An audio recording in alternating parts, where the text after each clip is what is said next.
todo lo que está detrás. El podcast que trata de los temas que están detrás del diseño, cómo surgen las ideas, cómo llegamos a ellas y cómo es su arquitectura. Todo esto y más a continuación. Quien les habla, César Figueroa y Moisés Ágreda. Bienvenidos al episodio 5 y 6 dedicado al arquitecto Luciano Landaeta y su trabajo como arquitecto internacional, ¿no? Bueno, el invitado de hoy es egresado de la Facultad de Arquitectura de la Universidad Central de Venezuela en el año 97. Tiene más de 20 años de práctica profesional y académica. Ha desarrollado proyectos de mediano y gran tamaño y con distintos programas y niveles de complejidad. Funcionalidad programática en distintas latitudes, como Norte y Suramérica, Asia, Medio Oriente y Europa. Ha tenido también participaciones directas con firmas reconocidas internacionales y de gran trayectoria también por sus aportes a la arquitectura. Y bueno, abordando aspectos significativos en la tecnología aplicada y la creación de edificaciones de carácter icónico y soluciones funcionales excepcionales y en su emplazamiento en el contexto físico y sociocultural. Ha estado en las oficinas de Steven Hall, ha estado también como arquitecto en Perkins Eastman, ha estado en las oficinas de Santiago Calatrava, ha estado también en OMA, en BDP y hoy en día es director en Fuxas. Está a cargo de 4 despachos, uno en Roma, uno en Shenzhen, otro en Dubái y otro en Nueva York. Y bueno, ahí dirige, coordina desarrollos de proyectos, concursos, encargos, construcciones de mediana y gran escala alrededor del mundo y en variedad de programas y fases de desarrollo, ¿okay? Desde el concepto del diseño hasta la finalización de la obra. Luciano, bienvenido a Arquitectura de las Ideas, Luciano. Y qué maravilla, una introducción gloriosa, César y Moisés. Luciano, ese eres tú. Esa es una síntesis de 23 años que más que un texto cronológico de eventos, es un texto de ganancias de contenido, ¿no? Una situación que va como en 3 ramas. La primera, yo creo que en la sed y el deseo de asumir retos. O sea, yo creo que la llegada, la primera migración que me ocurre con Nueva York, y ya les explicaré un poquito. Y el segundo componente de esto es el compromiso una vez que uno asume los retos, ¿no? ¿Sabes? Hay cosas que probablemente uno no sabe hacerlas, pero las asume en la condición de que es algo que uno puede lograrlo en un determinado plazo. ¿Qué quiere decir eso? Bueno, te haces un mapa de acción, y ese mapa de acción dice qué se ha hecho antes, quién lo ha hecho antes, qué he hecho yo, cómo puedo llegar ahí. Es una cosa de software, es una cosa de aprenderme el programa, es una cosa de aprender la idiosincrasia de la latitud que estamos trabajando, etcétera, etcétera. Y la tercera es mantener siempre un nivel aterrizado a tierra de que ese compromiso, igual seguimos siendo nosotros humanos y seguimos siendo nosotros en un proceso de aprendizaje, y hay que tomar nota, ¿sabes? Cuando digo tomar nota, uno viaja a veces por el instinto, pero yo siempre tengo un cuaderno de notas de esa bitácora de vuelo, pero probablemente post acción, ¿no? O sea, ¿qué aprendí aquí? ¿Qué se hizo allá? ¿Dónde hubo aciertos? ¿Dónde hubo desaciertos? Probablemente la segunda es la más importante. Suena un poco como a retórica, pero es la que me ha permitido tener como una memoria de esa cantidad de eventos, porque son muy variopintos, trabajando en otras latitudes para otras latitudes. Por ejemplo, desde Nueva York trabajamos para Myanmar, o trabajamos para China, o desde China trabajamos para Bogotá, o desde Roma trabajamos para Riyadh en Arabia Saudita. O sea que no necesariamente las locaciones que he terminado estando, por fortuna, han sido las locaciones que necesariamente tengo los trabajos donde se hacen, ¿no? Ese es un poquito el resumen de esa introducción, pero ya les hablaré uno a uno de los capítulos más importantes. Mira, pero cuéntanos también, porque además de todo ese camino, digamos, rodado, ¿no? También has tenido participaciones como docente en universidades, ¿no? De afuera. Cuéntanos también un poco sobre eso. Sí, esa es la herencia, yo creo, de la formación de nosotros en Venezuela, ¿no? Yo creo que la figura del arquitecto, previa a mi generación y ahora probablemente más acentuada, ustedes son eh, evidencia de eso, es esa sed de que el descubrimiento del proyecto también va en un tema de desarrollar temas de investigación dentro del proyecto, ¿no? Esa sed docente no está desligada del aprendizaje o de la práctica profesional, sino en la misma búsqueda. Yo creo que en mi generación, finales de los 90, el arquitecto, el joven arquitecto estaba expuesto a una temprana revisión del proceso de diseño de arquitectura. ¿A qué me refiero a eso? O sea, justo, bueno, me toca a mí en la Universidad Central, yo llego al año 92, termino en el 97, ¿sabes? Que la Facultad de Arquitectura de la Central estaba llena de unas unidades de diseño, que ustedes saben muy bien que tienen bueno, están un número de unidades que tienen como un programa y un acento de cómo enfocar el proceso de diseño, algunos más contextuales, otros más programáticos, otros directamente del oficio, otros un poquito más ortodoxos, etc. Y de la universidad que yo entré en 5 años, a la universidad que yo salí, hubo una mutación sustancial del lenguaje inclusive, ¿no? Esa generación hinge, como entre media, entre el computador y la mano, entre los nuevos programas de diseño y los programas más o menos clásicos, ortodoxos, ¿no? Digamos, que a qué se le pone a un estudiante a diseñar, a confrontarse. Hay unos miramientos también en la tecnología. Bueno, el arquitecto que trabaja con la estructura, por ejemplo, ¿no? O el arquitecto que trabaja con procesos y cómo se describen esos procesos. Muy temprano, o sea, teníamos la influencia, yo me recuerdo en el año 95, ya mirábamos algunos libros del Arca Plus o algunas revistas más o menos. Creo que el Croquis empezaba a sacar cosas de Bernard Tschumi, por ejemplo, ¿no? El Parc de la Villette, y Claro. o la misma OMA con el mismo proyecto que ganó, pero describir procesos dentro de la arquitectura, y eso era parte de la arquitectura, una cosa muy ajena, una cosa muy, muy abstracta. Algunos profesores hasta la rechazaban diciendo que esto era una cosa como de caricatura. Y sucedió el efecto contrario, sucedió que la observación a los procesos tomaron cuerpo. Fíjense, hoy día muchísimas de las tesis de grado son situaciones que 15, 20 años atrás no hubiesen calificado nunca como tema de tesis, ¿no? Fenómenos, la fenomenología de la arquitectura, ¿no? ¿Sabes? Como, la ubicación y la actitud. Una de las cosas que más celebro es la identificación de lo local antes lo global, ¿no? Antes era probablemente al revés. Había una absoluta conducción unidireccional de lo que estaba sucediendo en el panorama mundial, desde la herencia de Livius New York y todos estos superarquitectos que estaban construyendo un nuevo lenguaje hacia nosotros.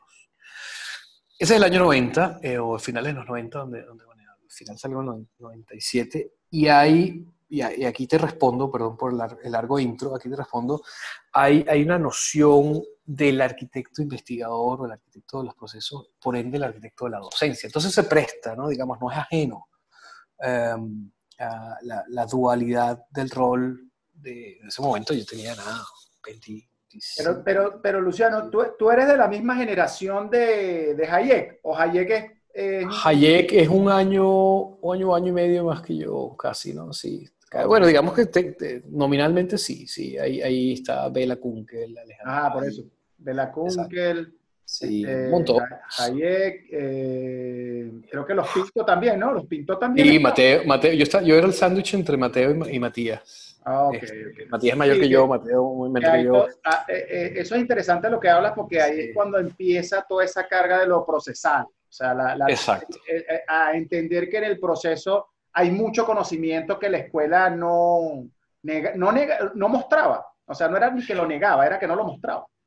Bueno, yo creo que hasta inclusive de manera exprofesa lo negaba o lo validaba. Bueno, una suerte como, yo no diría temor, pero una suerte de resquemor de que no se había investigado realmente, que eso había poca bibliografía, o sea, aparecen pocos libros estaba Carlos Gómez de Llarenas Hijo, el mismo Ricardo Sanz, digamos, ahí que han sido hoy día docentes y otros han ido. Hay una galaxia, perdonen los que no puedo nombrar ahora, pero también hay una mezcla, por lo menos en mi proceso, yo estoy inmediatamente que me gradúo, aparecen unos muy buenos amigos en la carrera, que es Juvenal Salcedo y Luis Sánchez, y Juvenal tuvo como tutor a Miguel Acosta, ¿no? Entonces, para mí fue como un toque de reflexión, además de los contenidos. A mi relación con Miguel, aparte de un gran amigo, fue tutor, mentor, y su relación de esta doble figura del arquitecto docente, investigador, dedicada toda su vida a eso. Miguel, digamos, hay una influencia directa entre el compromiso del arquitecto que se sigue formando, ¿no? O sea, la herencia de Ricardo Porro, que él trae con él, que va a París y vuelve, y esa puesta en escena con un grupo de estudiantes que tú te expones cuando estás dando docencia, tú también investigas, tú también aprendes, pues digamos, hay unas nuevas maneras de mirar ese dejo, yo creo que sin ser falsa humildad, esa nobleza del docente de saber escuchar al mismo momento de saber guiar, es lo que nutre a cada una de las generaciones. Ese me parece un punto importante al finales de los 90, ¿no? Entonces, bueno, por ahí 97 en adelante, yo conozco, hay un capítulo importante, conozco en Caracas a Andrew McNair, un profesor de la Universidad de Columbia, muchísimos años, un personaje que terminó siendo como un mentor extranjero, de quien estuvo directamente ligado a los primeros cuestionamientos de contenido de finales de los 70, ¿no? O sea, si estamos Archie Graham, Ron Herron, Peter Cook, y de repente aparecen una italiana que se llama Paola Iacucci, aparece Stephen Hall, aparecen unos hermanos que vienen de Holanda, que uno hacía cine y el otro hacía propagandas y tal, y se conocen el primer decano joven de Cornell, que es Andrew McNair, y se los llevan a su casa, años 68, 72, construyen un planteamiento teórico sobre la metrópolis y sale este libro, Delirious New York. ¡Pam! Eso cambió.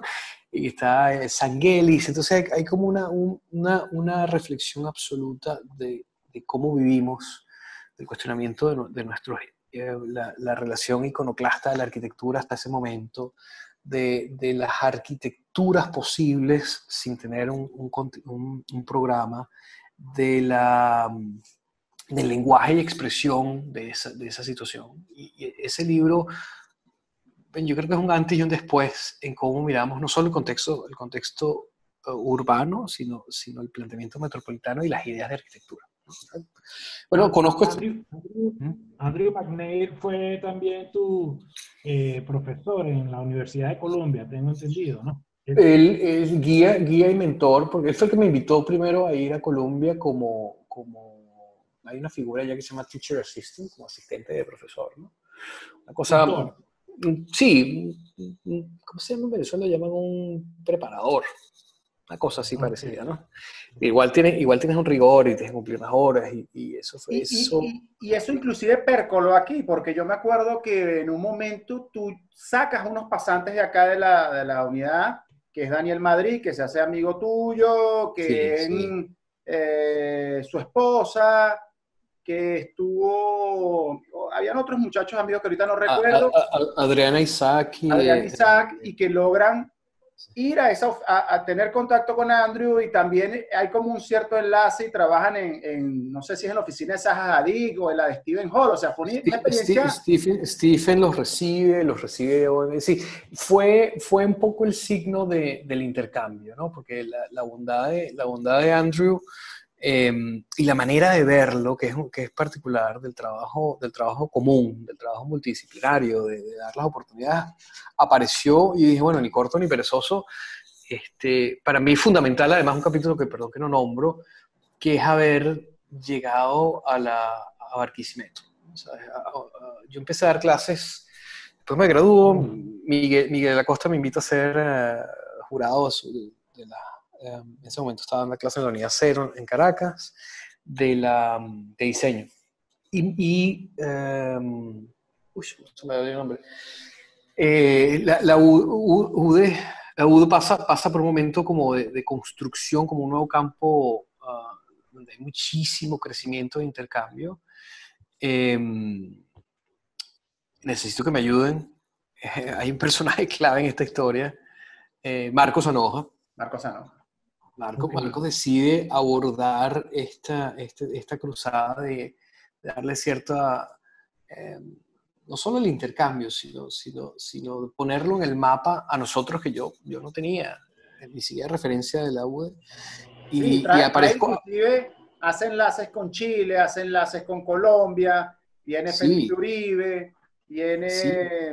Pero en ese tiempo estaba Rosas en Caracas, creo, también. Pepe, exacto. Y bueno, hay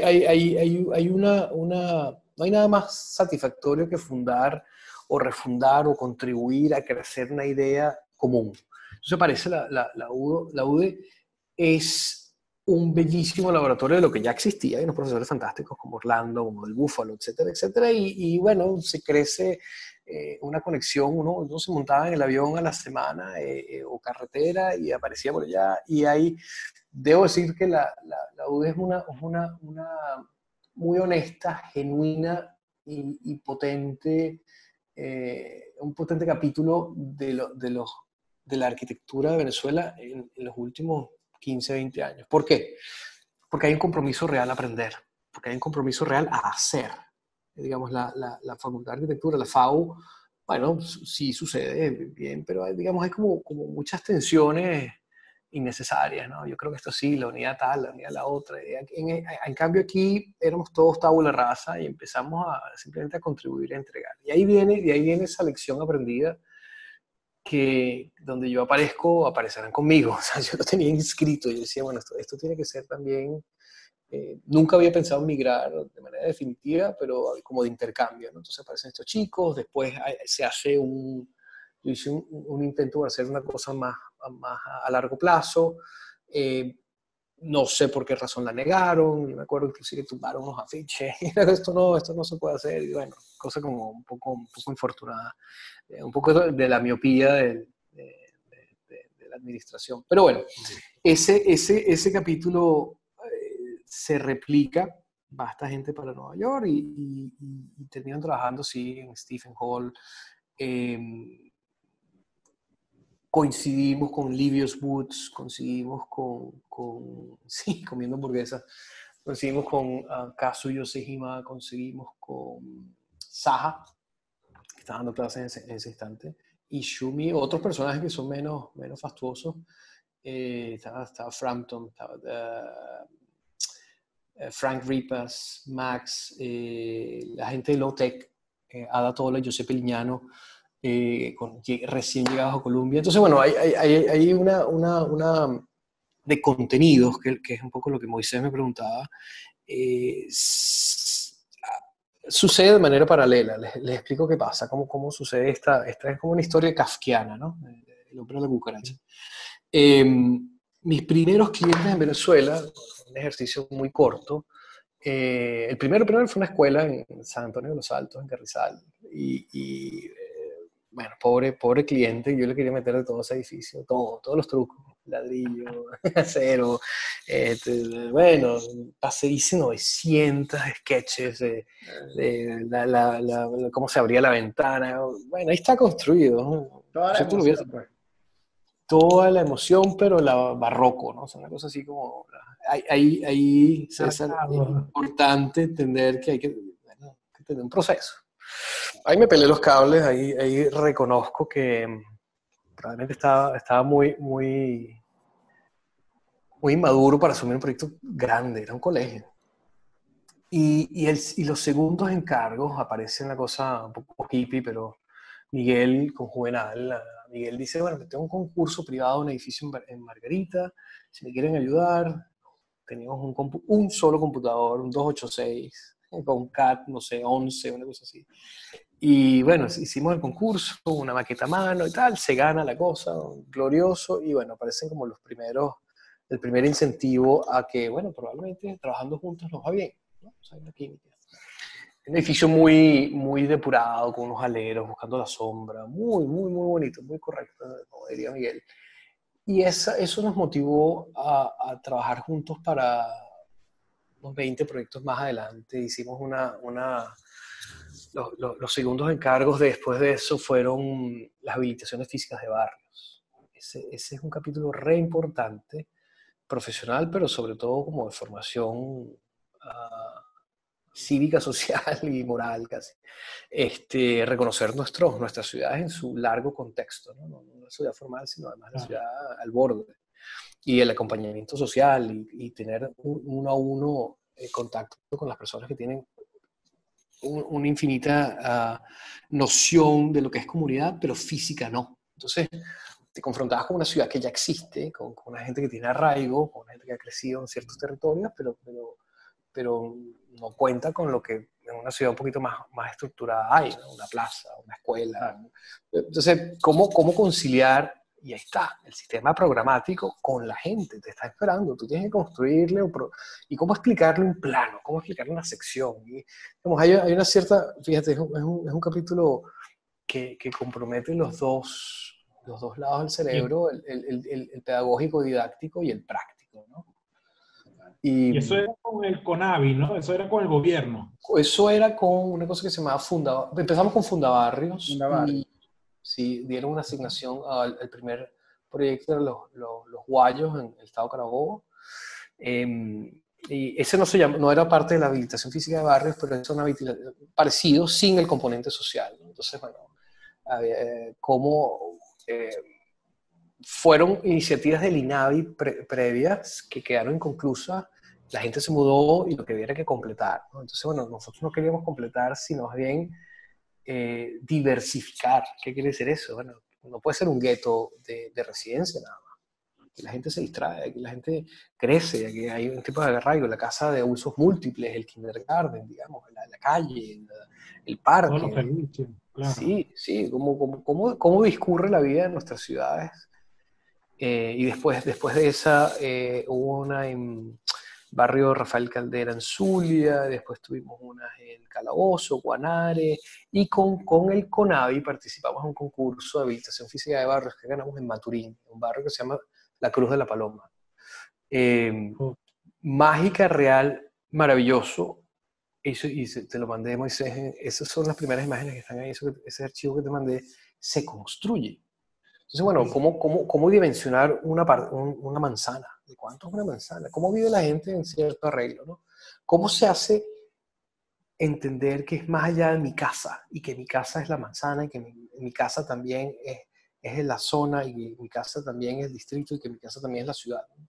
Esa no diría territorialidad, pero ese sentido de urbanidad era imperante, ¿no? O sea, había que construirlo conjuntamente con la gente que habita. Nunca imponerlo, nunca. Porque bueno, es una situación como muy abstracta, antipática e infructuosa. Tratar de decidir cómo vive alguien sin saber cuáles son sus necesidades, o cuáles son, y ni siquiera necesidades inmediatas, ¿sabes? Dotar de agua, electricidad, todavía sigue siendo, no sigue resolviendo nada. Tienes que resolver cómo la gente discurre en su día a día, ¿no? Cómo trabaja, cómo hace memoria, dónde va a jugar el niño, y bueno, y si hay la posibilidad de construir áreas de trabajo, oficio y toda la dinámica que realmente compone una comunidad. Ese capítulo es el ámbito más completo del ejercicio antes que yo migre. Perdón, Moisés.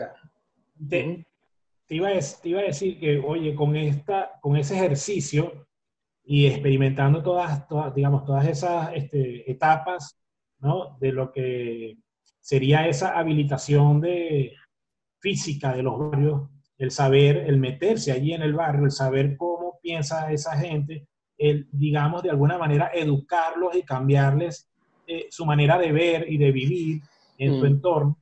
Me imagino fue una gran escuela para lo que ahora haces, porque prácticamente, digamos, es es lo mismo, pero con otras condiciones, ¿no? O sea, Yo creo que es muy acertado lo que me estás diciendo. Si me lo hubiese preguntado hace 10 años o 15, no sabría responderte, pero ahora sí. Esas primeras experiencias con comunidad, con cara y nombre, es las que te dan un primer contacto con un espectro más grande que tú. ¿Cuál es tu usuario?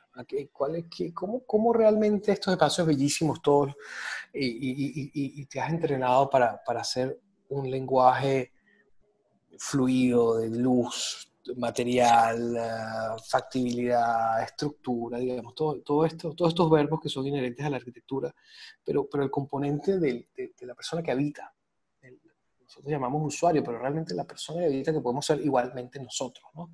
Entonces, ese primer contacto cara a cara con el individuo, que además tiene la conocimiento, lo que llaman el fulano conocimiento popular, no es otro sino la experiencia del ensayo y error, y está comprobado. O sea, por alguna razón la gente hace algunos tipos o recurre a algunos tipos de patrón de conducta porque están hechos en el ensayo del error. Saben cuando una teja rompe, cuando el bareque se hace de un tejido y de un sentido y del otro, etc.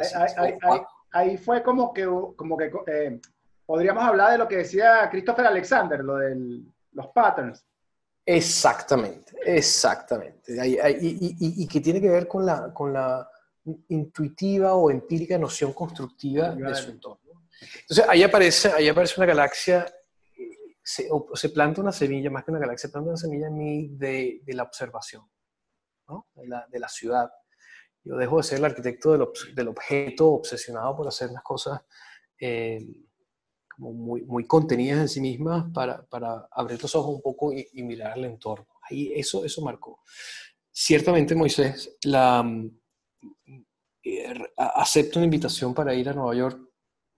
Fue itinerante al principio, yendo y viniendo, y termino trabajando en la oficina de Stephen Hall para un proyecto grande, que es la sede de una empresa de desarrollo de bienes raíces que se llama Banca.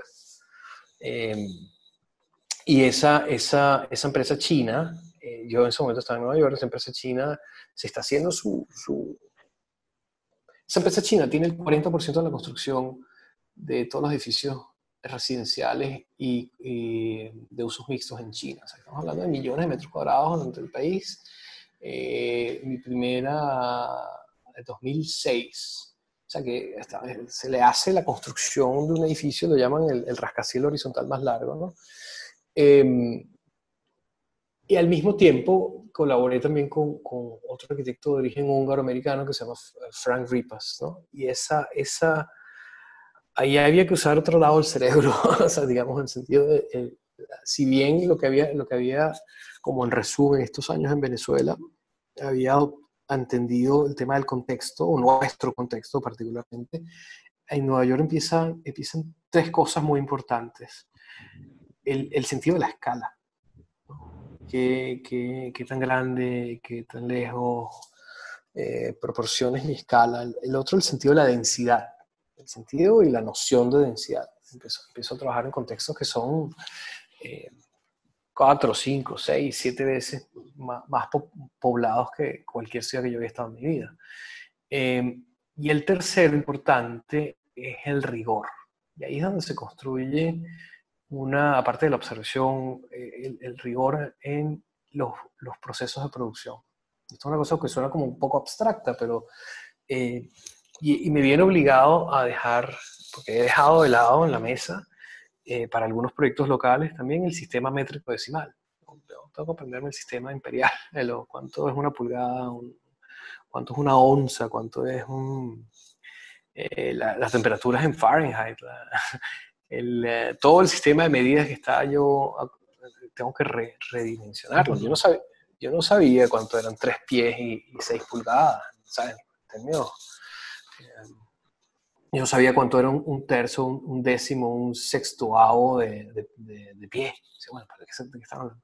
Entonces me hice una suerte como un pequeño Neufeld de supervivencia en la mesa, tenía un cuaderno de notas, era una locura. Les confieso que yo llegaba en la noche a la casa agotado y me daba una ducha y bueno, a estudiar, ¿qué es esto? ¿Dónde me metí? Yo solo tenía un cuaderno de notas que tenía, uno el sistema, todos los sistemas de medidas y el otro, todas las palabras de construcción y proyecto que yo no sabía, en otro idioma. Claro, para desarrollar el léxico. Sí, nosotros tenemos no sé cuántas palabras dominará X. Y eso mismo para expresarse, comunicarse y proyectar. Entonces, claro, esa que era una situación netamente como de supervivencia también me llevó a programar los esfuerzos del proyecto. Raro, ¿no? O sea, que de una cosa como netamente de práctica se construye también una metodológica. Muy interesante eso, Luciano.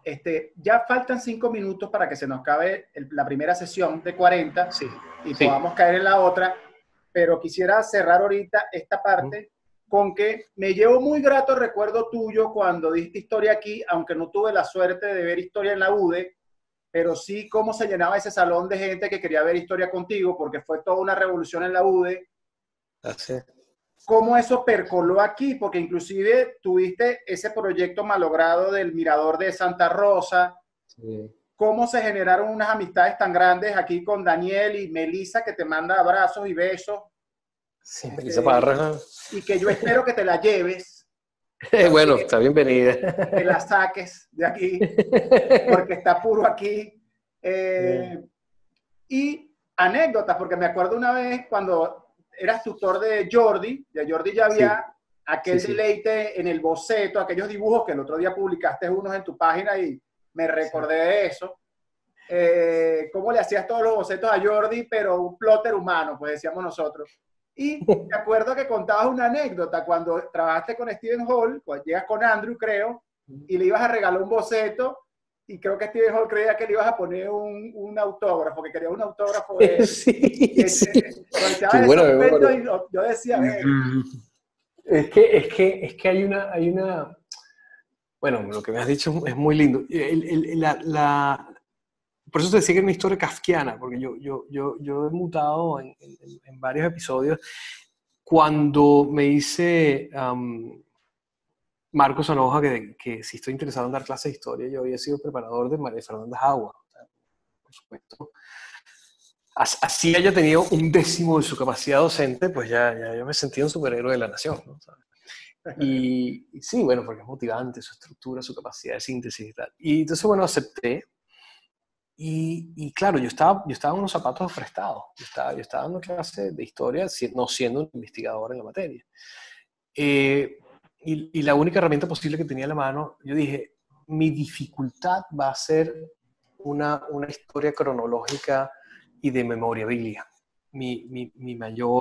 Para mí inclusive, para agrupar los temas de historia 1, que fue las primeras obras fueron historia 1, que es la historia como casi universal de la arquitectura, y dije, bueno, hagamos un mapa de qué significa los momentos, estilos, circunstancias que marcan la pauta para tener una navegación sobre la historia. Esa fue la primera, ¿no? Y dibujábamos a mano, no teníamos proyector. Yo tenía que agarrar un marcador, había uno rojo y uno azul, los únicos que servían, y una tiza. Y dije, bueno, esto con las herramientas, yo jamás me quejo, con las herramientas que tengo lo vamos a hacer. Y nos hicimos una historia contada de los momentos importantes para tener unas referencias. Entonces, la historia empezó como en la clase 3, para entender lo que viene. Mira, aquí me dice que queda como 30 segundos. Voy a cerrar y voy a pasar otra vez a la otra pregunta. Chévere. Nos vemos.